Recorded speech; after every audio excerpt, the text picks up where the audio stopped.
Ya estamos de vuelta, 11:32. El gobierno anunció ayer que ya se han entregado más de 100.000 hogares en el marco del plan de emergencia habitacional. De este tema vamos a conversar con el ministro de Vivienda y Urbanismo, Carlos Montes. Gracias por el contacto, ministro, muy amable.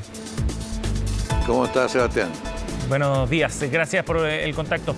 Ministro, se entrega este primer balance respecto a este tema, uno que ha sido bien importante para el gobierno y con metas además planteadas a largo plazo bien ambiciosas también. Cuéntenos más detalles respecto a este catastro hasta ahora y estas 100.000 viviendas entregadas, en qué consisten en particular y de qué programas corresponde la entrega de estas viviendas, ministro. Mire, nosotros todos los meses entregamos un informe de lo que va avanzando el plan de emergencia habitacional. En ese informe se ponen en primer lugar todas las casas terminadas y entregadas, todo el proceso de eso. Y esas llegaron en este mes de diciembre, porque lo hacemos, llega la información completa unos días después del fin de mes. Ahí llegamos a sobre 100.000, que es una meta muy importante del año 2023, más de 100.000. ¿Qué viviendas se consideran aquí? Se consideran todos los tipos de viviendas que tienen el apoyo público, pero viviendas terminadas, no es repartir subsidios, son viviendas adicionales a las que existen. Y en eso están los programas del Fondo Solidario, los programas de integración social, los programas rurales, las nuevas líneas de vivienda que estamos incorporando, que están a otro ritmo, en fin, todo lo que se va, pequeños condominios, todo lo que se va incorporando. Ministro, y además nos te entregamos las cifras nosotros región por región. Cada región tiene una meta. Claro. Está distribuida la meta nacional por regiones y hay una meta y se ve cuánto ha avanzado, en cuánto está, qué porcentaje de la meta final ya tiene listo cada región. Hay de hecho 5 regiones que ya están sobre el 50% a esta altura de la meta global. Ajá, de acuerdo. Ministro, ¿qué es lo que ha permitido que se alcance esta meta de 100.000 viviendas entregadas hasta ahora? ¿Qué instrumentos, herramientas, innovaciones desde el punto de vista de política pública, y en este caso de vivienda, han permitido ir avanzando a este ritmo? Mire, yo creo que son distintas cosas. Lo principal ha sido el ministerio, que se ha jugado con todo, la familia y también la empresa. Eso ha sido el impulso principal, vienen los 3 actores centrales. Dentro de esto, el ministerio diversificó los caminos para llegar a la vivienda. Hay distintos caminos, distintos programas para poder acceder a la vivienda, eso ha ayudado. Hemos perfeccionado algunos programas que estaban con trabas. En segundo lugar, hemos ido construyendo un banco de suelo y tenemos suelo para construir, que era uno de los obstáculos importantes de los proyectos. Hemos avanzado bastante. En tercer lugar, estamos buscando mejoramientos tecnológicos y ya vamos incorporando la vivienda industrializada, por ejemplo, además de otros caminos. En cuarto lugar, todo el tema de permisología que le llaman, o sea, cómo acortar los plazos. Nosotros no decimos que estamos al 100%, pero en varias de las líneas hemos acortado los plazos. No voy a mencionar en detalle, pero ahora estamos principalmente preocupados de que las direcciones de obras municipales se demoren menos en los procesos que por ahí se dan. Y finalmente le damos mucha importancia al trabajo con los comités de vivienda y con la organización de los comités. Y los vamos teniendo cursos de formación, reuniones por distintos lados, que se sientan no un cliente del sistema, sino con un actor protagónico que ayuda a que este proceso de las metas avance. Yo creo que todo eso, más el aporte que ha habido de muchos municipios, de los gobernadores, es un esfuerzo bastante compartido. Y yo quiero insistir en una idea que ayer planteábamos. Nosotros desde el comienzo hemos entendido que la vivienda es un desafío nacional. Hay un déficit muy grande. 650.000 familias sin vivienda es muy grande. Y esto ocurre en el periodo que Chile más creció. Chile pasó de $5.000 per cápita a $25.000 per cápita y aumentó el déficit. Entonces, aquí se requiere, además de ver las causas de esto, se requiere responder a esto con la mayor eficacia posible. El gobierno ha sido realista y dijo, no puedo más de 260.000 en los 4 años, y eso estamos trabajando. Sí, y ustedes ayer, junto al presidente Boric, ratificaban, ministro, que esa meta es posible de alcanzar, ¿no? O sea, que están encaminados y en los plazos para poder alcanzar esa meta al final del mandato. O sea, nosotros creemos que vamos a alcanzar los plazos, la meta dentro de los plazos. quiero decirle que llegar a lo que estamos no ha sido fácil. Acuérdese usted que hubo una avalancha de aumento de precios de todos los insumos de la construcción, aumentaron, sí, claro. Y eso lo resolvimos rápidamente y eso permitió seguir construyendo. Después vimos el tema de los bancos, que las tasas de interés subieron muchísimo, los requisitos para los créditos, ya sea hacia las empresas que le están prestando con mucha dificultad a los bancos y también a las familias para comprar. De hecho, hay 114.000 viviendas que no se pueden vender todavía porque no hay una familia que estén en condiciones de cumplir los requisitos o el precio se fue muy arriba. Y en tercer lugar hemos tenido, a partir de los casos de corrupción de Antofagasta, hemos tenido algo que remeció al ministerio. Primero, la corrupción misma. Por otro lado, estuvo el descubrir que el modelo que habíamos aplicado y que venía de muchos años antes tenía grandes deficiencias y hemos empezado todo un proceso de reformularlo, enriquecerlo, de evitar a partir de los acuerdos a partir del presupuesto y desde antes, y también de las indicaciones que nos ha ido dando Contraloría. Todo esto ha sido obstáculos para avanzar al nivel que estamos, pero hemos avanzado. Nosotros tememos que los bancos sigan siendo muy restrictivos, pero esperamos que se vayan abriendo mejores condiciones para los créditos. Ministro, ahora, ¿cómo se desagrega esa meta de 260.000 viviendas? ¿Serán todas terminadas al final del mandato, algunas en ejecución? ¿Cuál es el desagregado? No, la meta que nosotros tenemos es entregar 260.000 viviendas. Además vamos a dejar 100.000 en construcción, además para el gobierno que viene, porque eso es así, los gobiernos van, sí, claro, a lo menos 100.000, porque eso es así, porque los gobiernos van teniendo la posta. Aquí nos falta una persona que por aquí dice, pero parte lo que ha terminado este gobierno viene de antes. No viene solo del gobierno Piñera, viene del gobierno Bachelet anterior también, algunos por proyectos que tuvieron dificultades en el camino, en fin. Esto es una posta, se van haciendo. Y lo que hace un gobierno es la capacidad de tomar lo que está y enriquecerlo y avanzarlo. Mucho de lo que le damos como vivienda estaban al 5%, al 2% de avance. Sí. Bueno, pero vamos avanzando. Esa crítica nos parece que no es seria. Ministro, y a propósito de esa política de Estado y la continuidad que hay de un gobierno a otro también, ¿ustedes van a tratar de dejar condiciones desde el punto de vista regulatorio, por ejemplo, en relación a lo que hablábamos antes, regulatorio, de acceso a suelo, entre otras cosas? ¿Van a dejar condiciones que van a permitir que el próximo gobierno también le resulte un poco más fácil llevar adelante estos procesos? Más fácil desde el punto de vista, insisto, del rayado de cancha, digamos, con el que se hace esta política. Yo creo que su pregunta es fundamental, porque nosotros lo que estamos haciendo es estrujar todas las condiciones que hay para lograr avanzar, todo. Sin embargo, hay que explicarse por qué se produjo el déficit y qué cuestiones más de raíz hay que enfrentar. Y una de las cuales tiene que ver con regular que el suelo, hay un porcentaje del suelo disponible para vivienda de interés público. Hay países como Colombia, Brasil, incluso en Andalucía, en España, que tienen obligación de en todo loteo que hay un porcentaje de vivienda. Hay una obligación. 25% en cualquier loteo, en el caso de Colombia y Brasil, y en Andalucía es muy superior a eso, como 3 veces eso. Esa es una medida. Pero hay otras medidas que aseguren el tema del aporte, del aumento del valor del terreno, el aporte que se hace a la ciudad. Ya se incorporó una ley en el Bachelet 2, pero tenemos que asegurar que hay una base de terreno. Lo otro, mucha tecnología nueva, la vivienda industrializada en esto es un cambio. Y también otro rol de la organización social, otro rol para que sean constructores también del proyecto, pero también de la vida posterior. No se saca mucho cuando llegamos a una vivienda y las condiciones de vida dentro de esas viviendas nuevas se echan a perder al poco tiempo porque se meten un grupo de la droga aquí, uno allá. En fin, hay situaciones, o llegan jóvenes con armas a vivir ahí. O sea, hay cuestiones que hay que ir preocupándose porque no es solo construir vivienda, entre todos tenemos que construir barrio, construir comunidad. Ministro, desde el punto de vista, además del trabajo que se está haciendo a nivel de campamentos, ¿cómo se aborda ese proceso también? Entendiendo el crecimiento que ha habido en los últimos años de las familias que viven en este tipo de espacios irregulares, digamos. Son dos procesos que van avanzando, pero en la medida en que se entregan viviendas nuevas también crece y sigue aumentando la presión por otra parte.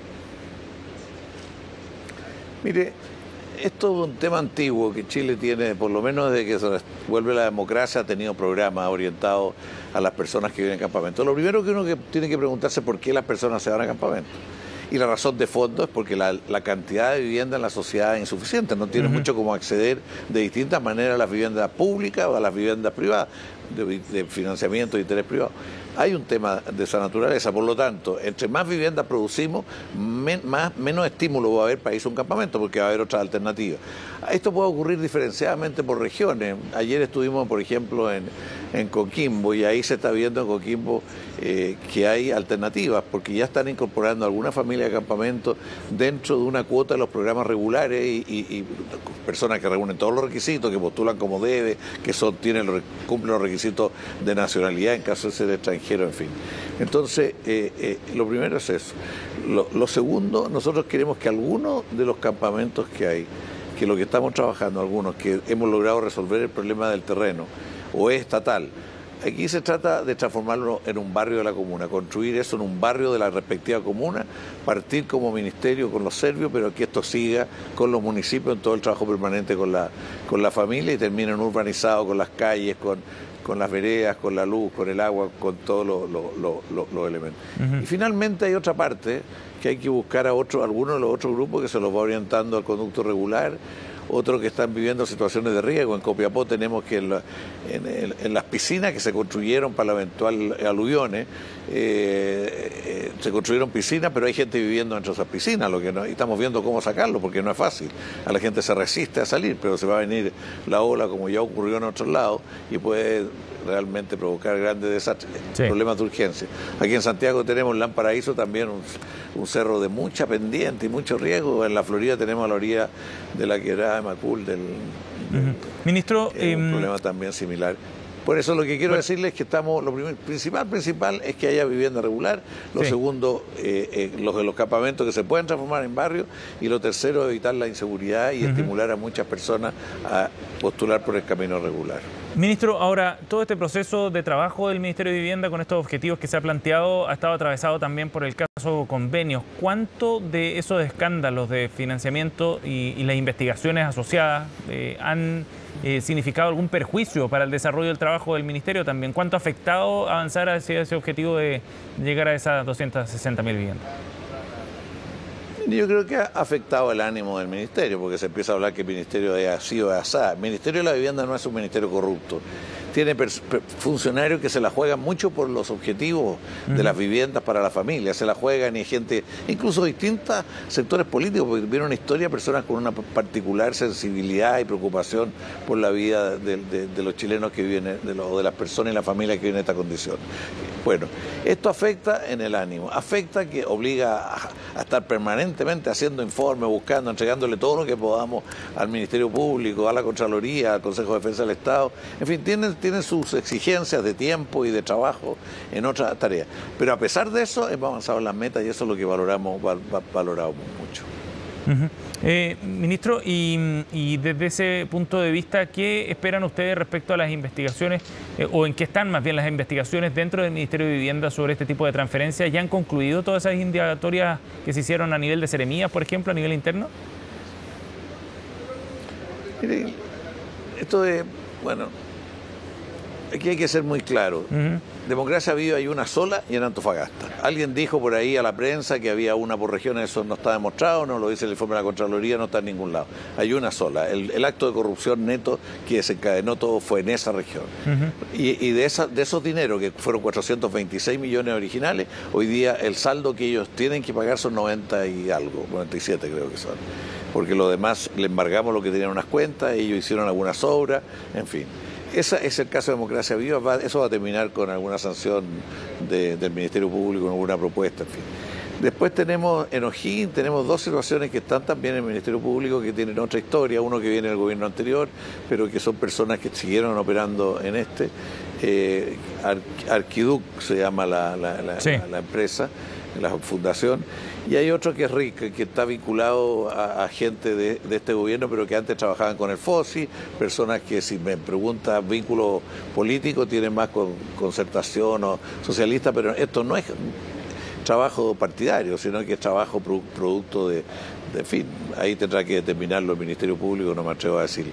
Y también tenemos el caso Procultura, que se ha ido enredando cada vez más, y tendrá que el Ministerio Público aclarar el carácter de sus acciones, si hay delito o no hay delito, pero hay indicios. Y nosotros creemos que esto se va a aclarar en un punto importante, pero los ritmos del Ministerio Público son los ritmos de una institución que tiene que ver tantos casos a lo largo de Chile. Ajá. Ministro, usted dice democracia viva y solo uno, pero ¿puede que alguno de estos casos se transforme en algo similar? En el caso de Procultura, por ejemplo. Mire, de todos los antecedentes que nosotros hemos recabado, no hay nada que nos permita decir que Procultura es un caso de democracia viva en el sentido de ser parte de una red de personas que quieren hacer política, que quieren influir en los procesos políticos. No hay nada que podamos decir en ese sentido. Puede que la investigación... Usted comprende que la investigación que puede hacer el Ministerio es limitada respecto a las condiciones que tiene el Ministerio Público, sí, claro, con la PDI o la Contraloría con sus métodos o incluso el Consejo de Defensa del Estado. Entonces nosotros, con los datos que hemos acumulado, que hemos trabajado bastante concienzudamente, eso no se da. Y después hemos hecho buena parte del trabajo a tratar de determinar dónde está la base de esto, por qué fue posible que ocurrieran estos hechos, y hemos estado cambiando el modelo y ya para el próximo año el modelo es bastante distinto. Ministro, para ir cerrando, otro tema que ha estado en la agenda política en estos días tiene que ver con estas reuniones sostenidas en la casa de Pablo Salaquet, el lobista. Varios ministros han ido a estas reuniones, ya lo sabemos, son 6 por lo menos hasta ahora. ¿Usted ha ido alguna vez a alguna reunión en la casa de Pablo Salaquet? No he ido nunca a una reunión, ni siquiera cuando era alcalde, no he ido a ninguna de las reuniones de casa de Salaquet. En todo caso, mire, a mí como ministro me toca circular por las regiones del país y en todas las regiones nosotros pedimos una reunión con la Cámara de la Construcción, la pedimos nosotros, no es un lobby de ellos. Y la pedimos para saber lo que están pensando, las dificultades que tienen, en fin. Bueno, yo he aprendido a partir de este caso que todo esto hay que ponerlo en lobby, los cuadernos del lobby. Porque entre que lo pidan ellos, lo pida uno, podría interpretarse mal, pero eso de todas maneras hay que hacerlo. Y yo creo que lo que ocurrió con los ministros es que no lo pusieron en sus redes de lobby, y eso hubiera sido todo lo que hubiera resuelto, porque esto son reuniones realmente con el propósito de conversar, de saber lo que se piensa, intercambiar puntos de vista.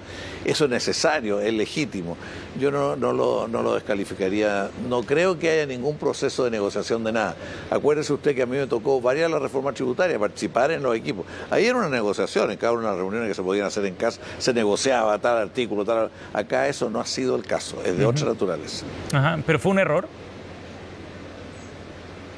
O sea, yo creo que hubiera sido más fácil todo y si cada uno de los que estuvo en estas reuniones lo hubiera dejado escrito dentro de su cuaderno de lobby. Ajá, pero tiene que ver con un asunto procedimental, digamos, más que con un asunto de fondo de respecto a conversar o sentarse a conversar con actores de empresas o del mundo privado en general. Yo no me cabe la menor duda que fue cuestiones procedimentales, fundamentalmente.